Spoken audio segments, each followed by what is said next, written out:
It is May 26, 1908. The sun rises over the desolate hills of southwestern Persia. The air is thick with sulfur, dust, and the bitter taste of 7 years of failure. A handful of exhausted British engineers stand beside a towering drilling rig in the wilderness.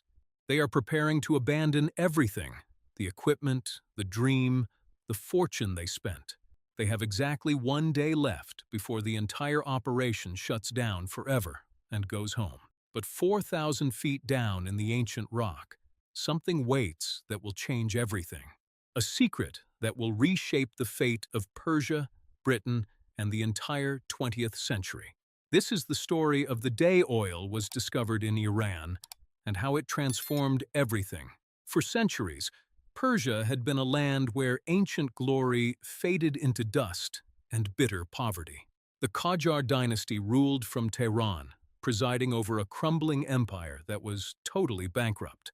Foreign powers circled like vultures, carving away territory and imposing unequal treaties. The Russian Empire pressed from the north, while the British Raj loomed from the south and east. Persia was being devoured alive, piece by piece, unable to resist or fight back at all. In 1901, a British adventurer named William Knox D'Arcy made the Shah a tempting offer. He would pay £60,000 for exclusive rights to search for oil across all Persia. £60,000, a fortune to the bankrupt Shah, a pittance for what lay beneath.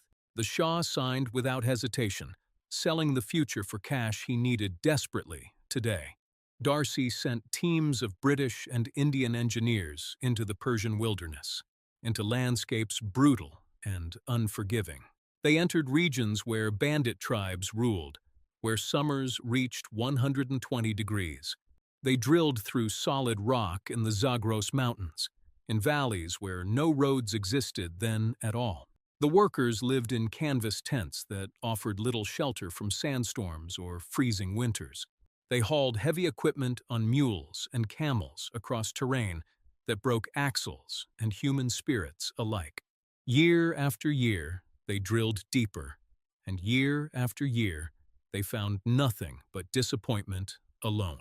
Dry holes, sulfur gas, salt water. Everything except the black gold they desperately sought. By 1907, D'Arcy had spent over £500,000, a staggering sum in those times for sure. His investors were furious, demanding he cut losses and abandon Persia entirely to its fate. The company was bleeding money faster than the desert sand could absorb blood and sweat at all. The drilling site was called Masjid Soliman, the Mosque of Solomon, a remote sacred valley. Local tribesmen believed the ground here was holy, blessed, touched directly by the prophet. The crew was down to its last funds, drilling on borrowed time and hope that was nearly dead. George Reynolds, the lead engineer, had received a telegram from London ordering him to stop. Dismantle the rig, pack up, come home. It's over. Your career is finished. But Reynolds was stubborn, perhaps half mad from the heat and years of failure in the desert.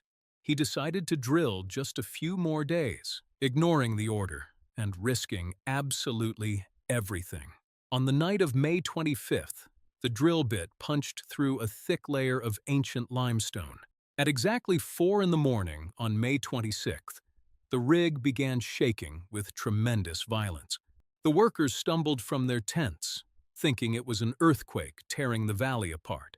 Then came a sound like the earth itself screaming, a deep, thunderous roar from far below. A massive column of thick, black, crude oil erupted from the drill hole with incredible force. It shot 50 feet into the air, a geyser of liquid wealth spraying in every direction now. The oil drenched the workers, the tents, the rocks, everything within 100 feet. The men shouted in disbelief and pure joy, dancing in the spray, covered head to toe in oil. They had found it. After 7 long years, after hundreds of dry holes, they had struck oil. Word of the discovery spread across Persia faster than any horseman could possibly ride.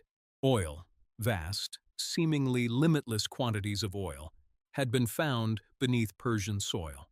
Within weeks, the Anglo-Persian Oil Company was formed, the first oil company in the East. Britain now controlled what geologists confirmed were the largest oil reserves discovered on Earth. The British Admiralty, led by young Winston Churchill, saw the strategic implications immediately. The Royal Navy, which had always run on coal from Wales, began converting its fleet to oil. Oil burned hotter, ships moved faster, refueling took less time. Advantages that meant victory. Persia's oil would fuel the British fleet through the coming Great War and far beyond. Iran had become strategically vital overnight, a prize every imperial power would covet. But for the people of Iran, the discovery was a double-edged sword sharper than any blade. The contract D'Arcy signed with the Shah gave Persia only 16% of any oil profits, 16% of wealth being pulled from Persian ground by Persian laborers under Persian sun. The British took total control of the oil fields, the refineries, the pipelines, the revenues. They built a massive refinery at Abadan, which became the largest in the entire world then. Iranian workers labored in brutal heat for pennies a day, while British executives lived comfortably. The workers lived in cramped shacks without running water or proper sanitation at all. The British lived in air-conditioned compounds with tennis courts, pools, and imported luxuries. The oil flowed out of Iran in endless tankers, but the wealth barely trickled down. Resentment grew in the streets of Tehran, Abadan, Isfahan, a slow-burning fuse waiting. The Persians watched foreigners grow rich from Persian resources on Persian land under Persian skies. Decades passed slowly. The oil kept flowing, the profits kept leaving, the anger kept building. By the 1940s, Iran provided Britain with more revenue than any other overseas investment. The Anglo-Iranian Oil Company was the British government's most valuable asset abroad anywhere. But Iranian workers still earned almost nothing, lived in squalor, died young from accidents. In 1951, the Iranian parliament, under pressure from mass protests, voted to nationalize oil. Prime Minister Mohammad Mossadegh, a passionate nationalist, seized control from Britain with force. The British were furious, their most valuable possessions stolen, their empire challenged. Britain convinced America that Mossadegh was a communist threat, a danger to Western interests. In 1953, the CIA and British intelligence orchestrated a coup, overthrowing the government. They reinstalled the Shah, Mohammad Reza Pahlavi, as an absolute monarch dependent on support. The oil went back into foreign hands. The profits flowed out again, renewed and stronger. The Shah used massive oil revenues to build a modern state, highways, universities, hospitals. By the 1970s, Iran was wealthy, powerful, armed with the latest American weapons. The Shah dreamed of making Iran a regional superpower, rivaling any European nation very soon.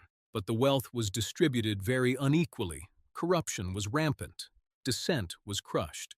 The secret police, Savak, tortured and killed thousands of Iranians who dared question.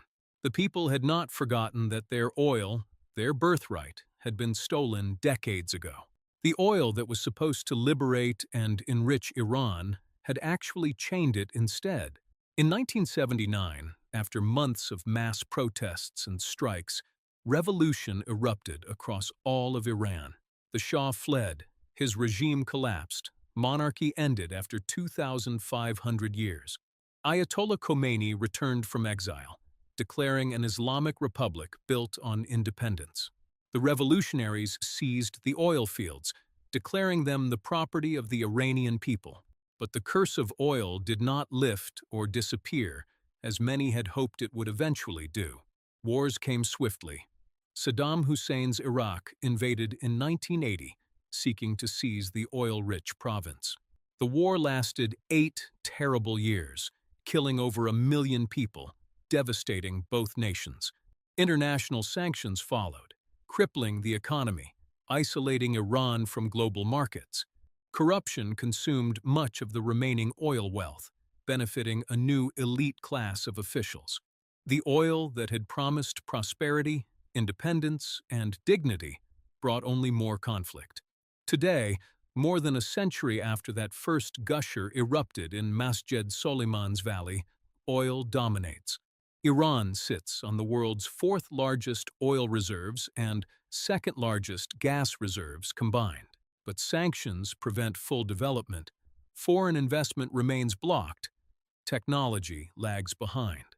The economy depends almost entirely on oil exports, making it vulnerable to every price crash. The government uses oil revenues to fund regional allies, militias, and nuclear programs abroad. Young Iranians, well-educated and ambitious, struggle to find jobs as oil money concentrates. The black substance that erupted from the ground in 1908 still shapes absolutely every aspect. It determines who Iran's allies are, who its enemies are, what wars it fights across regions. It defines the economy, the government's power, the nation's place in the world's hierarchy. The old drilling rig at Masjed Suleiman has long since rusted away into dust and memory. But the consequences of that discovery echo through every headline, every sanction, every conflict. Oil gave Iran power and wealth beyond what any Qajar Shah could have imagined remotely possible. But it also took away freedom to chart its own course independently without interference. The same resource that could have built paradise became a chain binding Iran tightly forever and always. A blessing and a curse, inseparable, eternal, flowing still beneath the sand and stone today. Like and subscribe, because the next story of how a single discovery reshaped everything awaits.